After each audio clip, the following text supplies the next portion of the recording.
Good evening. Today is October 29, 2020, and this is the 24th episode of New Paradigms. I am your host, Sargis Sangari, the Republican nominee for the U.S. Congress in the 9th Congressional District of Illinois. My guest today is Dr. Willie Lee Wilson, an independent candidate for the U.S. Senate in Illinois. Dr. Wilson is a founder of Dr. Willie Wilson Foundation. He is also a philanthropist, entrepreneur, and recording artist. Dr. Wilson recently gained notoriety after earning nearly 11% of the votes in the 2015 Chicago mayoral elections. Dr. Wilson's candidacy sparked a historical runoff election and secured his place in the Windy City rich political history. But his humble beginnings in the South and his rise to financial success are even more impressive. Dr. Wilson was born on June 16, 1948 in Gilbert, Louisiana. He grew up in impoverished conditions and rose up to found multiple successful enterprises, including Singsation, the first nationally syndicated African-American owned and produced gospel program on commercial television that broadcasts internationally on WGN-TV. Dr. Wilson is a 50-year resident of Chicago, having moved to the city in 1965. It is there that he began his legacy of becoming one of the first Black owners of a McDonald's restaurant. In 1970, Dr. Wilson was hired by McDonald's to do custodial work, including mopping floors for $2 an hour. He was awarded the opportunity to run the establishment when disgruntled employees walked out, and he was asked to stay on when the former managers returned.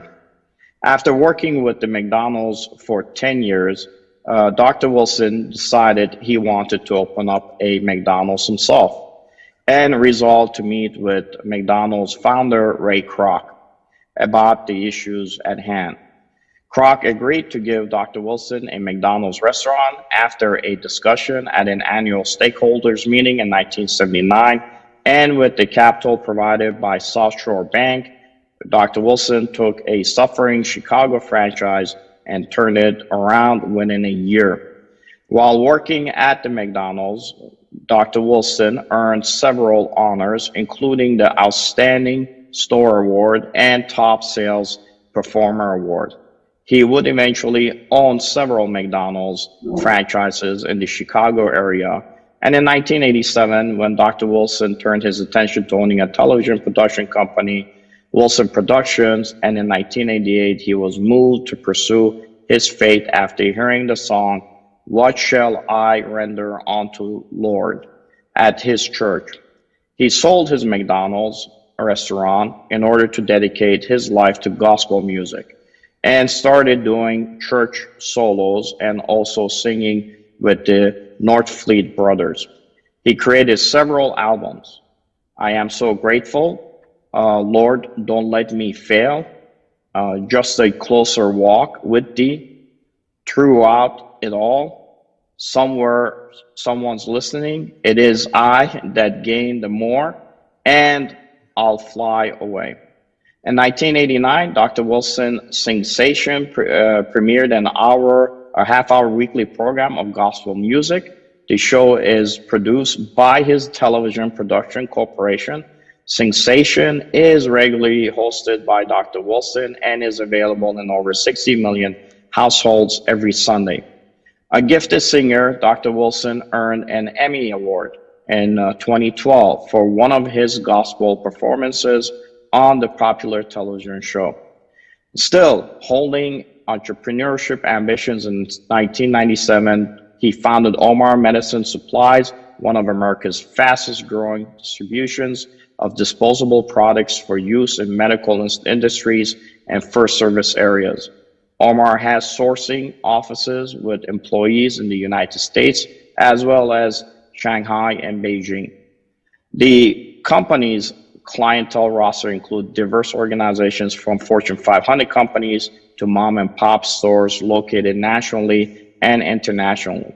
Dr. Wilson is the recipient of a Doctor of Divinity degree from Mount Carmel Theological Seminary, a Doctor of Humane letter from Chicago Baptist Institute, International Honorary Doctorate in Humanitarianism from Swisher Bible College, and a Doctorate in Humanitarianism from Denver Institute of Urban Studies, and Adult College.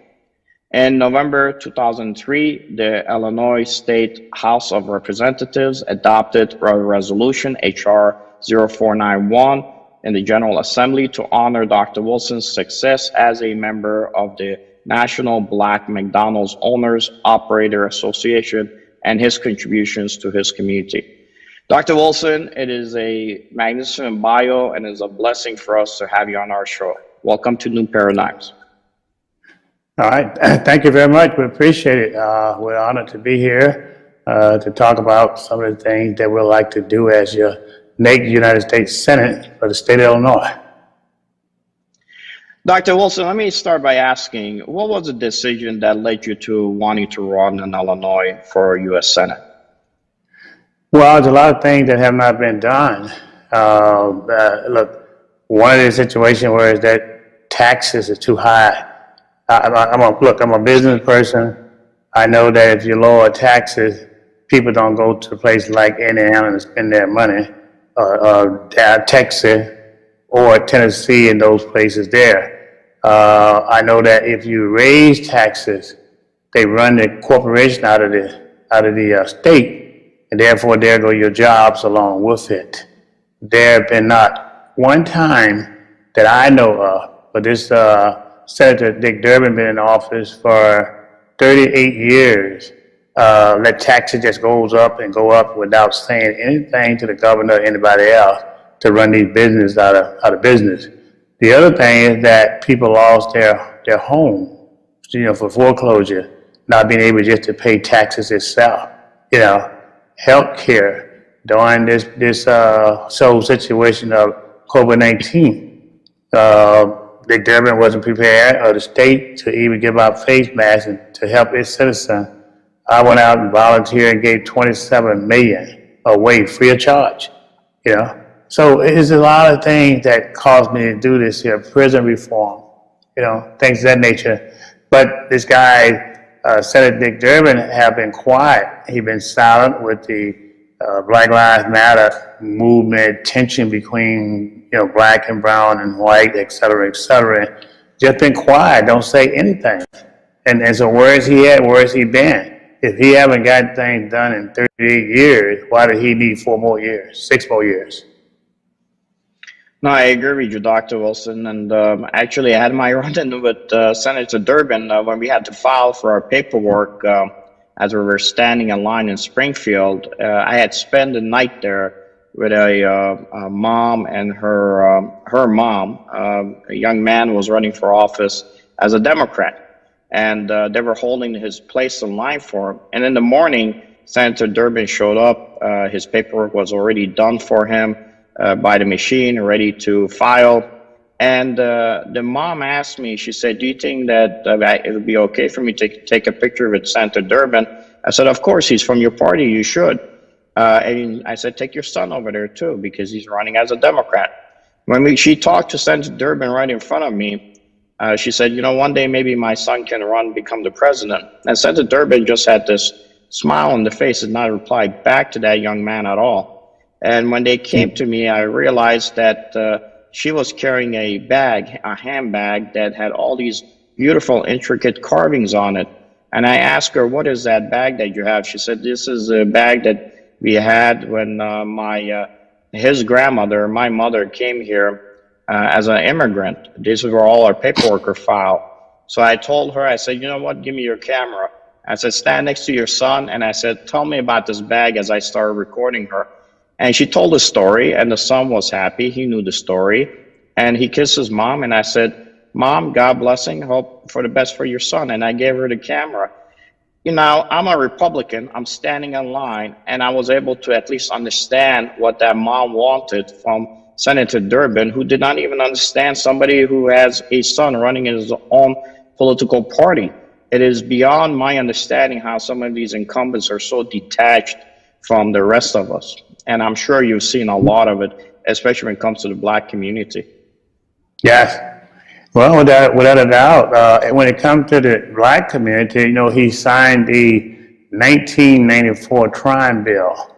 As a result of that, over 500% of young African American male and female have dominated the prison system. Like they opened up privatized prison system as well. Those prison systems now, misdemeanor now, and nonviolent is what I'm talking about. For misdemeanor and nonviolent, you have millions of people in there that look like me.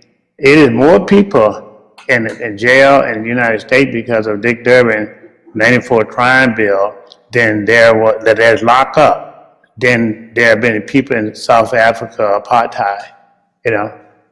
People have lost a livelihood for three crack that you out for misdemeanor and nonviolent, that we all make mistakes when we're young people. He haven't done nothing at all to correct that problem, to say, hey, let them all out because they misdemeanor and nonviolent, get them job, get them contract, make things better for it, because we all are human beings. But he haven't done anything. No, he hasn't, and I believe we have a video of the effects of the crime bill.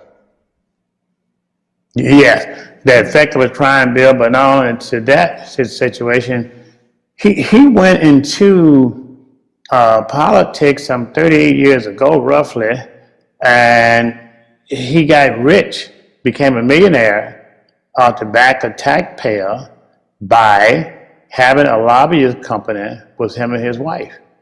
Became a millionaire. That's a total conflict of interest there. He won't live up to it, but the facts are there. The Chicago Tribune, things of that nature, Business Bureau, government. A few weeks back, when we had the COVID-19 money got to the city, got to the state, he let his chief of staff put out 5 no-bid contracts and let his chief of staff and relative got those contracts. And him and the mayor worked that deal out. That's a total violation of principle.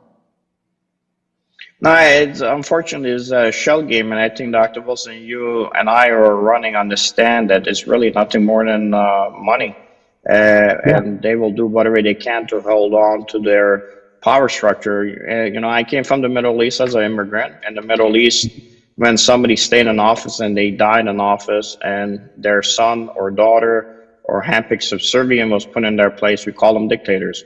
Unfortunately, over here, we put honorable in front of their names and call them either senators or representatives of the people. And it's a shame, and I hope we can make a change to it. I know we have a couple of videos that are out there. We'll play those so that the people are watching the program understand exactly what the issues that are tied to what you were mentioning, one with the crime bill and also with the internal corruption. We'll go ahead and play those now. Dick Durbin voted yes for the Violent Crime Control and Law Enforcement Act in 1994. This bill destroyed the lives of many Americans and their families. The effects of this bill resulted in a 500% increase in people incarcerated over the last 40 years. That's 2.2 million people. This bill instituted in the 3 strikes and you're out provision that increased the number of people serving life sentences. Don't let Dick Durbin serve another 6 years. Vote for Dr. Willie Wilson. It's about people over politics. I'm Dr. Willie Wilson, and I support this ad. Paid for by Willie Wilson for Senate 2020. And Dr. Wilson, I think these are generational effects, and right now too, they're trying to push for as you had mentioned earlier, with businesses leaving because of taxes and your background in business, now they're pushing for that progressive tax. I'm not sure if the Black community knows exactly how it's going to affect them when that tax goes through, if it goes through and is passed. Well, I certainly voted no for it, You can't trust these guys. They voted the gasoline taxes and all other kind of taxes. And today, like a lot of the senior citizens live off $1.50 to $3 a week for food allowance. How are they going to be able to try to say they're going to put a tax on wealthy people? You can't trust them. And plus, if you put taxes on business and things of that nature, Well, you know, the business is just going to move out of town, or they're going to pass those dollars down to the consumer. Yeah, that's what you got to look at. He don't deserve to be in office. He been there too long. We have to get rid of him coming next Tuesday. Hoping everybody will vote for me, but check my record. I've used my own money. Work hard. If we have to, we're giving away in the last 5 months about $24 million to the citizens of the state of Illinois by way of face mask, scholarship, food, CHA home, and things of that nature. We've done more in 5 months than he's done in 38 years in office for the people of the state of Illinois. No, Dr. Wilson, that's very apparent. Anybody who wants to, they can check the open record. You've definitely put your own skin in the game, as they say, and ran the race with trying to ensure we get some money back into these communities. I don't know, Dr. Wilson, these system issues, whether it be the crime bill, whether it be the corruption, whether it be the taxes that they're trying to push for the Black community to vote on, is there anywhere that we can alleviate some of these pressures of the Black community, or is this going to be constant pressure to where it's going to be generational to a point where it'd be very difficult to be able to at least see where we can start turning corners? I know that the POTUS tried to start with the economic zones, the development zones, but they burned them all down during the looting. And I'm not sure if that's a targeted process or if there's something else that you can maybe provide for us from your background. Well, if you go on the west side of Chicago and south side of Chicago, back in 1968, when the riot, when Dr. Martin Luther King got assassinated, those buildings over there and those lots, they the same since 1968 all the way through until 38 years of Dick Durbin. They're the same. Ain't nothing been built on them at all. No money put back into the community. No grant. As I become the next U.S. Senate, we'll make sure that the grant get back into the community to create jobs, but create entrepreneurship. Put together trade programs, trade schools, and things of that nature.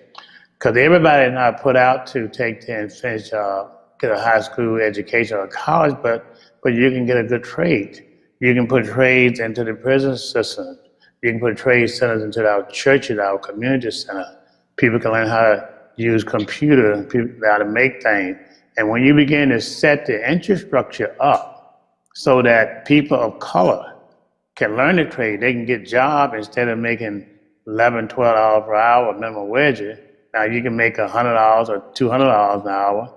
Like the rest of a lot of the other people in the state of Illinois can do as well. You have to give people opportunity, and the taxpayer dollar, for example, like in Illinois, is 15% African American for the whole state. Well, they get less than 0.5%, or 1/4% back, economically speaking, back into their community. All right, 15% should represent at least $5 million a year back into those communities, so they get less than 1/2%.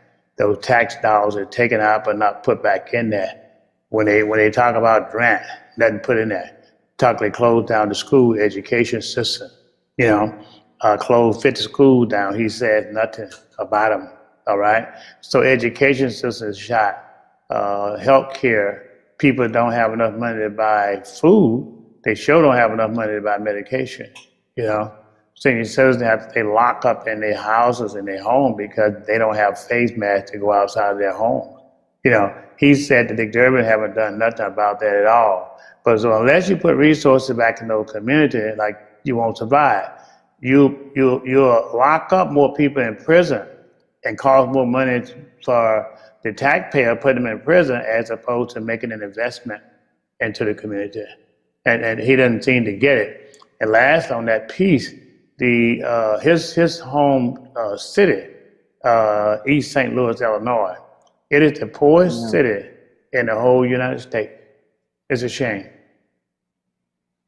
No, it hasn't developed at all. I remember I played high school football with Golden Tech High School. We had an opportunity one time to go there and realize that it is what it is. You know, a lot of people don't understand, you know, when you say I'm going to tax the rich, guess what? The rich will pick up and leave or pass on, as you said, those costs down to you. I mean, this country was established because we said, you know, no representation or no taxation without representation. And we fought a civil war against the mighty British and defeated them because of the tax issue. And I still am confounded because when you look at South Side Chicago, it is actually the size of Philadelphia. Largest portion of Chicago sits on the South Side. The possibility of economic development is absolutely incredible there. And it still boggles my mind why these politicians just do not have an ability to get those federal dollars to be able to grow those GDPs for Chicago, for Illinois, which actually could affect the entire nation as far as a major hub of development and possibly bring that, equity that we talk about, social equity, back into the communities. But Dr. Wilson, I was going to ask you on the understanding where the younger generation of the Black community is and the older generation. The movement that Dr. King started was a peaceful movement. He ensured that he left the agitators out, the protesters, the war protesters, Vietnam War protesters at that time were not welcome. And anyone who was on the outside as a white liberal that they called themselves was not welcome to come. It was a Black movement. It was specifically tied to the church. What is the ties between the younger generation in the Black community to the church now? And what is the influence of the church, the Black churches with the community as it was in the past? Is it still the same? Is that pull still there? Is there an understanding that the church is one of the best means to be able to move forward with civil rights, or has that disappeared? I think that's a good question, because a lot of the young people today have been very, very discouraged with the Democratic Party, all the parties out here. Look, I asked a question like this way: if the Democratic Party, which I used to be part of the Democratic Party, but not anymore in my own party, but if the Democratic Party was so good to African American community, why is it in the shape it is today? What happened is that during the 1968 era, when there was marching and nonviolent, we had our churches, and we had a lot more business in there as well, but we had our churches that people like myself as a sharecropper would go to, and we listened to our pastors and things of that nature. And we got part of that movement because if our pastor said something, we respect them and do them. It was really all we had. But as we moved down, and we didn't have a lot of politicians in office at that time back in 1968, then we moved down. We got a lot of the Black politicians in office in Congress. You know, I think we got 1 or 2 U.S. Senate, 1 I think it is. And then we got a lot of aldermen, a lot of state rep. But they've been very disappointed because they haven't brought nothing back to the community, to the young people in way of job training, education, health care, and they lost their faith. So the Democratic Party have really based it, have taken then kind of like destroyed that and don't give back to the community. Young people get frustrated and they mad, out here now. What happened with the young people today in America is the same thing that happened in apartheid South Africa. Those young men and young ladies didn't have any hope, didn't have any faith. So they felt it was better for them to die than to live, Here you got so much violence and stuff because they don't have nobody to look up to, the leadership, and the leadership have sold them out, including a lot of our churches have taken and sold out to the politicians as well. So it's not as near as strong as it used to be at all. because the leadership have failed. Politicians, the pastor, the churches, you got a few that are in pocket and things of that nature. The church is certainly is more powerful in the black community than the politicians, anything else, whatever little that we have left. You know, I'm a church person. I'm a Christian, and I believe in church. I'm gonna stay there because I was born that way. In a sharecropper, I believe our strength comes from our faith. You know, but when these young people see our leadership, and they teach us faith, but look what they're doing. They're selling us out. We got nothing, and so they don't care about it. President Obama, when he was president, the first time around, everybody had a lot of hope in this whole situation. Now, the second time we ran, a lot of the young people were let down because what pretty much nothing got done, and so they don't come out and vote. You know, holler. So hope this time they come out now, but those are some major issues, and we have to get back to our young people today. Guys like myself try to plan some things. Say, hey, this is how you do it. Let's put the infrastructure in place as related to economic development, empowerment. Put trade together in school. Put grant together so they can learn. Put entrepreneur skills and training when you get into first grade so they can work their way back up and get that foundation established, and then we go from there. We have to start somewhere. No, we have to start somewhere, and I think the best place to start is with good qualified candidates that are close to the church, that are actually individuals who understand the long-term goal is really to be able to rebuild the community, because the community does suffer. They lose hope, as you said. Morality breaks down. And until we get those moral leaders who are focused more on the community than they are on themselves, unfortunately, we are going to be where we are today. And that might be across the board, regardless if you want to say it's the Black community, Hispanic community, or even my own Australian community in the long run. Dr. Wilson, I know we're short. We could probably sit and talk for hours on issues that are much more of, overall encompassing when it comes to how we can address these issues within the Black community. But as we start looking at a closeout, what do you think are the most significant pieces that we need to concentrate on, especially with us being just 4 days away from the election? Well, one of the significant issues right now is it came so fast. People got to get out and vote. Now, vote for somebody, hopefully you vote for somebody, but just get out and vote. Because what's at stake if your health care, career, economic development, prison reform, bridging the gap between Black and brown and other people who live in the United States of America, setting the example, say, look, it's about nonviolence. But if this thing have gotten out of control now, let's work together and put it back in control. And as far as my concern is that I'm taking and put my own money out there so to make sure that I'm not bought, and get the confidence that I'm doing this thing sincerely from the heart. They get me free of charge. I don't even know what the United States Senate make, but whatever it does make, I'll give it away to the community, And so I just want to see people come together as a people and work together as a people in every segment, regardless of your race, creed, or color, or religion, or wherever you may come from, that we can work together as human beings and fix this problem. And I'm a firm believer is that working together we can fix this problem. This problem is not too big for us.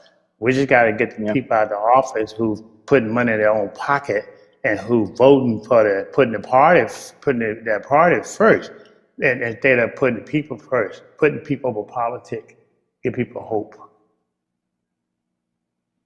Thank you very much for those words, Dr. Wilson. And it's not that difficult, as you said. You just got to have good people in place, not individuals who are more interested about putting money in their pockets. I have said to a politician one time. I said, look, if you figure it out, how to take it to the other side, let us know. I don't want to show up to the pearly gates and then be told that I didn't steal enough money so I can't get in. So at least let me know. And that way maybe I can start taking some too. But it's a shame. It's a shame. It's an absolute shame that we allow politicians to sell out their own brothers for what? For a piece of paper. Dr. Wilson, if people want to know more about you, where can they go and learn more about you and your platform and anything else that you want them to pay attention to? Well, just go to my website, Willie Wilson for U.S. Senate 2020, or go to my Facebook, Willie Wilson Facebook. I'm all over the Facebook. Google it out. My life is pretty much just an open book, you know? But the good thing about it, I feel that we have a good record because we do anything. All we ever do is just give. And I think that's why I put here to take, then to give, to help others. And so we look forward for everybody on Tuesday to come out and vote. Prior to that, early voting. And I'm looking forward to being your next United States Senate. Well, that's outstanding, Dr. Wilson. And same thing I have to say to our folks that are watching the program. We need you to get out and vote, folks. I tell my community, I am the only individual out of 331 million Americans that are living here today in the United States that is from the Syrian community. Nobody else. So I'm one out of 331 million people that is running. And I hope my community understands that and goes out there and understands the opportunity they have to have their own voice in Congress. Because these other individuals who come along and they sit in their chairs for years are not representing you. They're representing their own interests, and then they're gonna turn over the reins to their own family members in order to continue the money-making machine, as they call it. So please go to www.votesangari.com, www.votesangari.com, and we still need donations. We still need support. Almost 85% of the donations I've received, Dr. Wilson, has been from retirees and small donations. But it's kept us going because, even those yard signs we put out there, they're starting to steal them now every time I put them out there. So that means maybe we're having some effect. And hopefully, we'll see, Dr. Wilson. I have a good feeling that I think that a lot of people are going to be surprised on 3 November because I think Americans are good people at heart. And I think they understand what's happening in their country. And hopefully we can make a difference. And Dr. Wilson, I'll give you the final word. Well, thank you for having me on your show. Good luck into coming the next few days. You'll make a good Congress person. I'm very sure of that. It's not about the party. It's about the people over the party. I think that when we all realize that we had to put the people first before the party, and then they're going to be able to get better. In next 5 days from now, there's going to be a new party in town. That's the Willie Wilson Party. That anybody can just run on it, that want to run for office, give a fresh new look, and let's try to help bring this our state back together. We're looking for all different nationalities, regardless of what race, creed, or color background that you may have. We're going to start that in the next 5 days as well. Thank you for having us, and God bless you. No, thank you for being here, and God bless you on all the work you have done. And as you said, it is not the party, it's the people over the party. And with that said, this is New Paradigms. God bless, Dr. Wilson. All right. Yeah.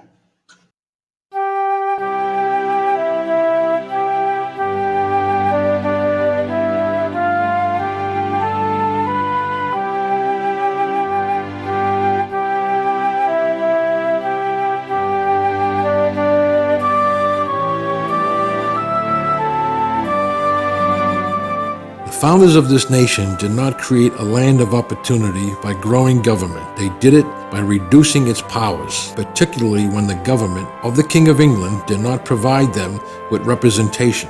The U in the United States originally was not capitalized, but the S in states was, meaning that the states were like semi-sovereign nations. Governance was more local and solutions were often more interpersonal rather than political. We have moved into an age where politicians act like agents of a larger special interest rather than representatives of the people, and as a result, liberty has been compromised.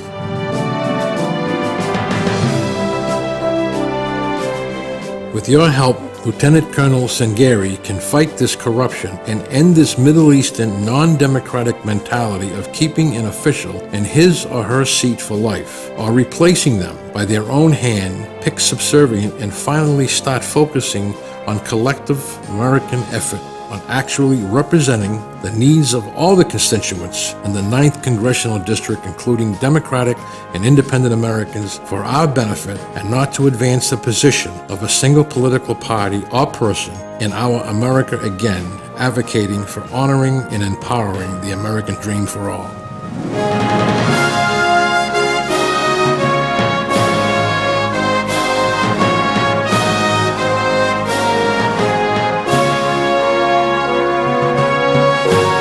Vote Sangari, honoring and empowering the American dream.